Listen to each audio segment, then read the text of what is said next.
చివరిగా ఇదంతా రాజ్యాంగానికి రాజ్యాంగబద్ధమైనటువంటి పరిపాలనకు వ్యతిరేకం కాదా? ఇదంతా కేవలం హిందుత్వం అనే ఒక మతాన్ని పూర్తిగా భారతీయుల మీద రుద్దుతున్నారు అనేటువంటిది ఒక వస్తున్నటువంటి విమర్శ.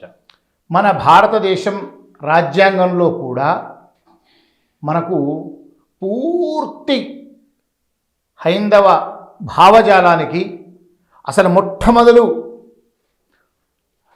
రాజ్యాంగ గ్రంథాన్ని ఒక్కసారి రాజ్యాంగ కమిటీ ఎప్పుడైతే తయారు చేసి ముసాయిదా చేసి మొదటి రాజ్యాంగ ప్రతి వచ్చిందో ఆ రాజ్యాంగాన్ని ఒక్కసారి అవలోకనం చేస్తే ఇది హిందూ రాజ్యమే అని అంతర్లీనంగా మనకు తెలుస్తుంది.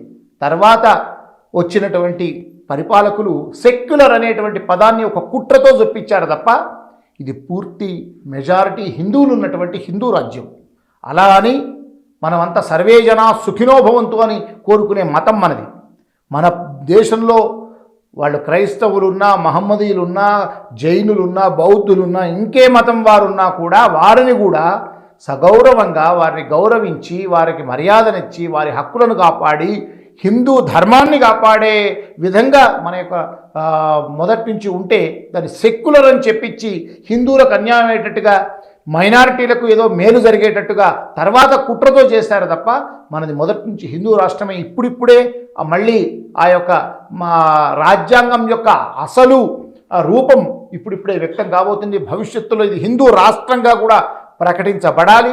ఇప్పుడు చూస్తున్న ఈ పరిస్థితి చూస్తే ఖచ్చితంగా మళ్ళీ హిందూ రాష్ట్రంగా హిందూ దేశంగా ఇది ప్రకటితం అవుతుంది అనుకుంటున్నాం. అలా అని అందరూ బాగుండాలని కోరుకునే ధర్మం మన సనాతన ధర్మం హిందూ ధర్మం కనుక మిగతా వాళ్ళను కూడా గౌరవిస్తూ మిగతా వాళ్ళ హక్కులను కూడా కాపాడుతూ ఇది హిందూ దేశంగా ప్రకటించబడాలని ప్రకటించబడుతుందని దేశమంతా కూడా ఎంతో విశ్వాసంతో ఎంతో గొప్పగా ఎదురు చూస్తుంది. రాజకీయ ప్రభావం అంటే అయోధ్య రాజకీయాలతో ముడిపడి ఉన్నది. సహజంగా రాజకీయాలతో ముడిపడే ఉన్నది. అది తెలంగాణ పైన కూడా ఉంటుందంటారా ఆ రాజకీయ ప్రభావం?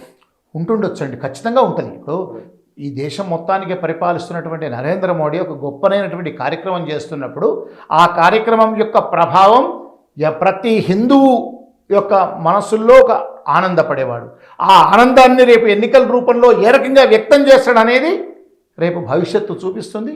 ఒక మాట అయితే వాస్తవం, వాడు ఏ పార్టీ వాడైనా సరే, ఏ వర్గం వాడైనా సరే, ఏ రాష్ట్రం వాడైనా సరే, హిందూ సమాజం అంతా హిందూ అనుకునేవాడు ఈ దేశంలో ఒక గొప్పనైనటువంటి అద్భుతమైనటువంటి సంఘటన. మనమంతా మన జీవితంలో యొక్క చిరకాల స్వప్నం నెరవేరుతున్నటువంటి గొప్ప సంఘటన 22 జనవరి నాడు జరుగుతోంది. అది నరేంద్ర మోడీ గారి నాయకత్వంలో జరుగుతుంది అని మాత్రం అనుకుంటున్నారు. అలా సంతోషం వ్యక్తం చేస్తున్నటువంటి జాతి రేపు ఎన్నికల్లో ఏ రకమైన ఫలితాలను చూపిస్తుందో మనం అర్థం చేసుకోవాలి, ఫలితాలను విశ్లేషించుకోవాలి తర్వాత.